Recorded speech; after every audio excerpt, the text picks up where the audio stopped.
नमस्कार, अक्षर ज्योतिष में आपका स्वागत है। मैं पिंकी अग्रवाल, ज्योतिष विशारद। अभी पिछले वीडियो में हमने वक्री, अस्त और वर्गोत्तम ग्रह के बारे में थोड़ा सा पढ़ा। आज अब हम देख रहे हैं कि पंचक क्या होते हैं। इसके बारे में कई बड़ा कन्फ्यूज़न रहता है हमेशा लोगों को कि शुभ है कि अशुभ है, क्या करना है, क्या नहीं करना है। तो एक पंचक को पढ़ते हैं कि पंचक क्या है और उसमें क्या करना चाहिए, क्या नहीं करना चाहिए। उसके अलावा हम आज ना मूर्ति निर्णय भी करेंगे। मूर्ति को आम भाषा में ना पाया कहते हैं।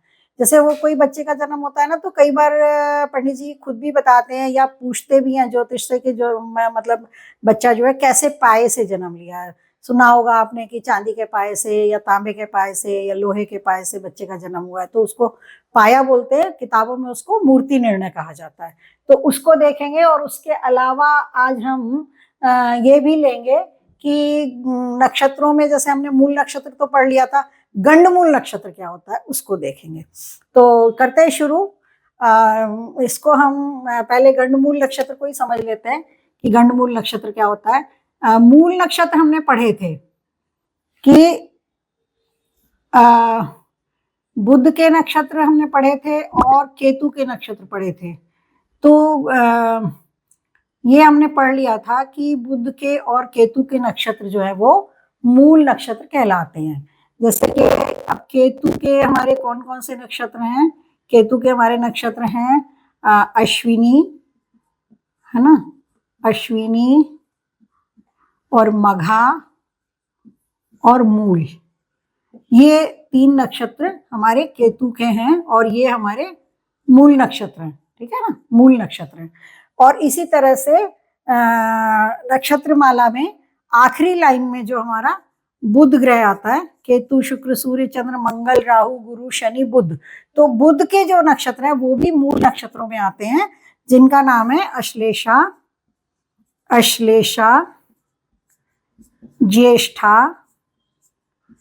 और रेवती। ज्येष्ठा और रेवती। तो ये जो हमारे 6 नक्षत्र है ना, ये हमारे मूल नक्षत्र है। अब इसमें गंडमूल कहाँ से आ गए? तो गंड का मतलब होता है कि ट्रांजिट पीरियड, यानी कि बदलाव हो रहा है इस समय, है ना। कैसे बदलाव हो रहा है? जैसे कि केतु से शुरू हुए हम, तो ये हमारा पहला ग्रह, फिर दूसरा, ऐसे करके नवा ग्रह हमारा बुध है। तो अश्विनी, भरणी, कृतिका, रोहिणी, मृगशिरा, आद्रा, पुनर्वसु, पुष्य, आश्लेषा, यानी एक लाइन जो ये 9 ग्रहों की, ये जो 3 लाइनें हमारी बनी हैं, तो 9 18 9 27 ग्रह बनते हैं। ये नंबर 1 ग्रह है, नक्षत्र है, और ये नंबर 27वां हमारा आखिरी नक्षत्र है। तो इसमें क्या हो रहा है कि ये जो जगह है, जो जहां पर हमारे केतु, यानी कि राशि, पहली राशि शुरू हो रही है और पहला नक्षत्र शुरू हो रहा है। ये फर्स्ट नक्षत्र है और राशि यहाँ पर मेष आएगी। ठीक है ना। तो पहली राशि, पहला नक्षत्र, यानी कि दोनों चीजें बदल रही हैं, राशि भी बदल रही है और नक्षत्र भी बदल रहा है यहाँ पे। ठीक है। इसी तरीके से यहाँ पर 9 पूरे होने के बाद में यहाँ पर भी राशि सिंह आ रही है और नक्षत्र मघा नया शुरू हो रहा है। इस तरह से यहाँ पर राशि धनु आ रही है और नक्षत्र मूल शुरू हो रहा है। यानी कि दो चीजें एक साथ बदल रही हैं, राशि भी बदल रही है और नक्षत्र भी बदल रहा है। तो इसी कारण से जो ये केतु के हमारे नक्षत्र हैं, इनका जो पहला चरण होता है, पहला चरण, 4 चरण होते हैं ना एक नक्षत्र के, तो जो पहला चरण होता है उसमें 2 घटी।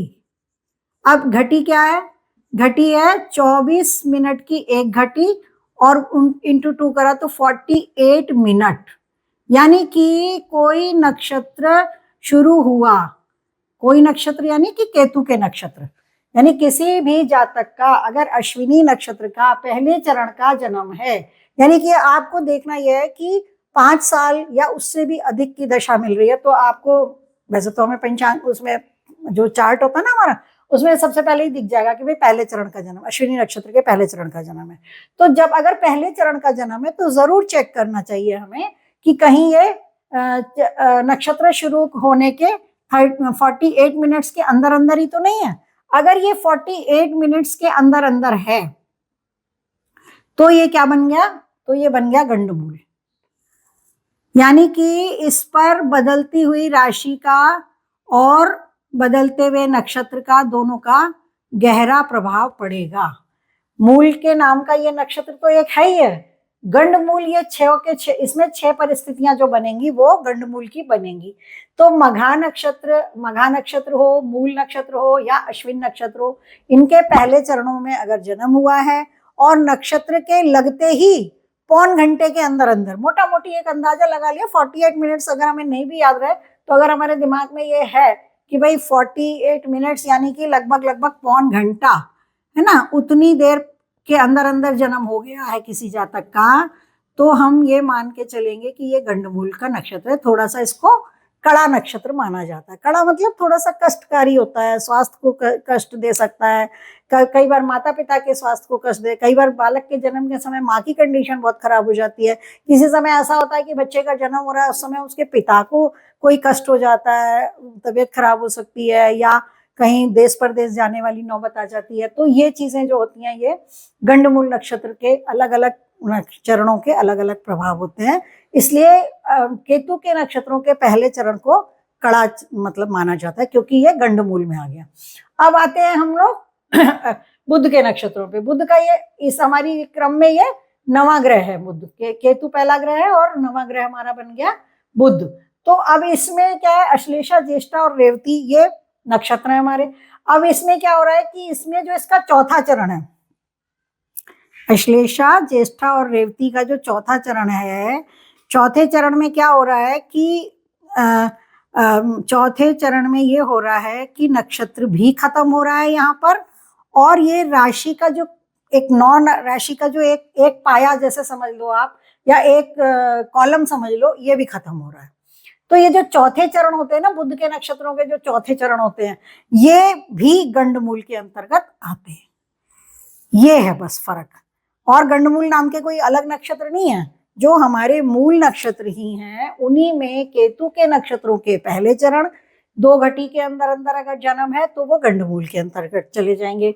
इसी तरह से यहाँ पर भी चौथे चरण में के खत्म होने से पहले 48 मिनट पहले मतलब लगभग इतना पहले, पौना घंटा पहले, यानी कि नक्षत्र एक्चुअली पंचांग में लिखा होता है कि नक्षत्र कब शुरू हो रहा है और कब खत्म हो रहा है ना। यहाँ तक कि जो पंचांग वाले कैलेंडर्स आते हैं जिनसे हम लोग तिथि वार नक्षत्र वगैरह देखते हैं, उनमें भी लिखा होता है कि इतने बजे से इतने बजे तक ये नक्षत्र रहेगा, इतने बजे से इतने बजे तक ये नक्षत्र रहेगा। तो जब कोई खास घटना होती है ना तो हमको देखना चाहिए इस चीज को। तो जो अश्लेषा नक्षत्र है, ज्येष्ठा नक्षत्र है, रेवती नक्षत्र है, तीनों नक्षत्र बुध के नक्षत्र है, और इनको हम मूलों में तो मानते ही हैं, लेकिन इनका जो चौथा चरण होता है वो अगर नक्षत्र समाप्त होने के पौन घंटे के अंदर अंदर, मतलब लास्ट के जो पौना घंटा है, अगर उसमें किसी जातक का जन्म हुआ है चौथे चरण में, तो फिर हमें चेक करना चाहिए कि कहीं ये गंडमूल का जन्म तो नहीं है। जैसे कि अब रेवती का ज्येष्ठा का चौथा चरण हो या श्लेषा का चौथा चरण का जन्म होता है तो तकलीफ होती है, माँ को तकलीफ भी हो सकती है, पिता को भी हो सकती है। इसी तरह से मूल का जो मगा मूल का इनका पहला चरण होता है तो पिता को कष्ट होता है। पहले चरण में जब जातक का जन्म होता है तो कई बार पिता का परदेश गमन या घर वापस जल्दी नहीं आ पाना, इस टाइप की परेशानी आ सकती है ना। तो ये पर लेकिन जो मूल के नक्षत्र होते हैं, देखिए ये केतु का नक्षत्र है, ये कुजवत केतु कहलाता है, मंगल की तरह बिहेव करता है केतु। तो ये बहुत इंटेलिजेंट और एक्टिव होते हैं, मतलब जातक। ऐसा नहीं है कि मूल नक्षत्र है तो सब खराबियां ही खराबियां। ये बुध के नक्षत्र हैं, बुध के नक्षत्र, बुध बुद्धि का लॉर्ड है, बुद्धिमत्ता है, समझदारी है, हमारी स्मरण शक्ति है। तो ये लोग होशियार होते हैं अक्सर रेवती नक्षत्र तो देखिए बुध का नक्षत्र है और मीन राशि के अंदर चला जाता है, तो ये तो बहुत ही अच्छा माना जाता है क्योंकि राशि भी तो आपको गुरु की मिल गई और नक्षत्र आपको बुध का मिल गया, है ना। तो ये बात नहीं है। अब ये अश्लेषा नक्षत्र है वो हमारा जाता है कर्क राशि के अंदर चला जाता है, तो कर्क राशि तो बहुत ही खूबसूरत बनाती है, जातक को सुंदर बनाती है। भगवान श्री राम की कर्क राशि थी, है ना। तो इस तरीके से, इस तरह से ज्येष्ठा नक्षत्र भी है। ज्येष्ठा नक्षत्र में थोड़ी सी नेगेटिविटी थोड़ी ज्यादा मानी जाती है धन की स्थिति के हिसाब से, लेकिन हाँ फिर भी ये बुध का नक्षत्र है और ये मंगल की राशि में जाकर पड़ता है, ठीक है। तो ये हो गया गंडमूल का हिसाब। कि मतलब एक मिथ जो ये है कि भाई मूल के नक्षत्र है तो घबरा गए, घबराने की आवश्यकता नहीं है। शिव आराधन करने से सब नक्षत्र शांत होते हैं। बाकी नक्षत्रों के मंत्रों की भी शिव जी के आधार पर पूरी माला है। पूरे 27 नक्षत्रों के अपने अलग मंत्र हैं जिनका जाप करा या करवाया जा सकता है, लेकिन वो सिर्फ इसलिए कराया जाता है कि स्वास्थ्य संबंधी परेशानियां ना हो, बच्चे भटक ना जाएं, माता पिता को कष्ट कम हो, इसलिए कराया जाता है। बाकी ऐसा कुछ नहीं है कि अगर मूल नक्षत्रों का जन्म है तो हमें बहुत घबरा जाना है, परेशान हो जाना है। परेशान होने वाली कोई बात नहीं है। ज्यादातर मूल नक्षत्र के बच्चे इंटेलिजेंट ही होते हैं। इन लोगों में संघर्ष क्षमता बहुत ज्यादा होती है क्योंकि केतु का नक्षत्र है, फाइट करने की अच्छी कैपेसिटी होती है, और ये लोग बुद्धिमान बहुत ज्यादा होते हैं, बुध के नक्षत्र वाले। तो कहने का हमारा मतलब सिर्फ इतना है कि गंडमूल का टॉपिक हमने इसलिए लिया है ताकि हम ये जो छोटी छोटी कंफ्यूजन्स हैं कि भाई गंडमूल का जन्म हो गया या मूल का जन्म हो गया तो बहुत कष्ट है, परेशानी है, क्या करें, ऐसा कुछ नहीं है। दान पुण्य करें, पूजा पाठ करें तो ग्रह शांत होते चलते हैं और फिर जातक अच्छी उन्नति भी करता है। ठीक है, तो ये हो गया गंडमूल का टॉपिक।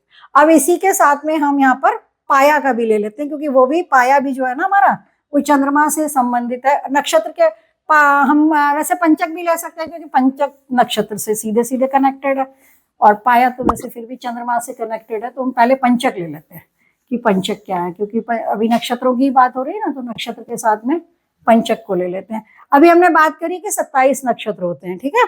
तो 23 नक्षत्रों के बाद जो लास्ट के 5 नक्षत्र हैं, कौन कौन से हैं? धनिष्ठा, धनिष्ठा, धनिष्ठा है, ये धनिष्ठा है, धनिष्ठा और शतभिषा, शतभिषा, धनिष्ठा, शतभिषा और पूर्वा भाद्रपद, पूर्वा भाद्रपद, और उसके बाद है उत्तरा भाद्रपद, उत्तरा भाद्रपद और रेवती। ये हमारे लास्ट के 5 नक्षत्र हैं। ये 27वां है, ये 26वां है, ये 25वां है, ये 24वां है और ये 23वां है। 23, 24, 25, 26, 27, अभी 5 नक्षत्र आ गए, 1, 2, 3, 4, 5। ये जो लास्ट के 5 नक्षत्र होते हैं, यानी कि हर 22 दिन बाद आ जाएंगे। पहले तो हमें ये समझ लेना है, परेशान होने की बात ही नहीं है, क्योंकि हर नक्षत्र एक दिन रहता है। तो 22 दिन के बाद में 23वां नक्षत्र आएगा ही आएगा, ठीक है। तो अब ये 23वां आ गया, 24वां, 25वां और 26वां, 27वां, 23, 24, 25, 26, 27। ये जो 5 दिन होते हैं, लास्ट के 5 नक्षत्रों वाले जो दिन, ये कभी भी आ सकते हैं। ऐसा नहीं है कि मंथ का आपने लगा दिया 25 तारीख से और आप जोड़ रहे हैं कि साहब 25 तारीख से और 30 तारीख के बीच में, नहीं, ये अंग्रेजी कैलेंडर से नहीं चल रहा है, ये हिंदी कैलेंडर से चल रहा है। तो हमारे कभी भी हो सकते हैं। अब जैसे आज की तारीख में हमारा क्या नक्षत्र है, वहां से हम काउंट करेंगे, ठीक है ना। तो अब जैसे अभी हमारी जन्माष्टमी गई है, तो जन्माष्टमी के दिन रोहिणी नक्षत्र था, तो रोहिणी नक्षत्र तो फिर अश्विनी, भरणी, कृतिका, रोहिणी, मृगशिरा, आद्रा, पुनर्वसु, पुष्य, श्लेषा, ऐसे करते करते करते करते जब जाकर के 23वें दिन अश्विनी से गिनेंगे तो 23वें दिन जाकर के धनिष्ठा आएगा, ठीक है। अब वो अलग बात है कि धनिष्ठा मंगल का नक्षत्र है, शतभिषा राहु का नक्षत्र है ना, उत्तरा भाद्रपद गुरु का है, पूर्वा भाद्रपद गुरु का है, उत्तरा भाद्रपद शनि का है, और रेवती जो है वो बुध का नक्षत्र है, ठीक है। ये हम लोग बीच बीच में इसलिए भी कर रहे हैं कि ताकि हमें याद होता रहे कि भाई कौन सा किस ग्रह का। अब ये जो 5 नक्षत्र है, इन्हीं को पंचक कहते हैं, पंचक। अब पंचक का मतलब क्या है? इसका कहीं ना कहीं संबंध 5 से है, 5, ये तो ये नंबर में 5 है, तो पंचक नाम बोल गया।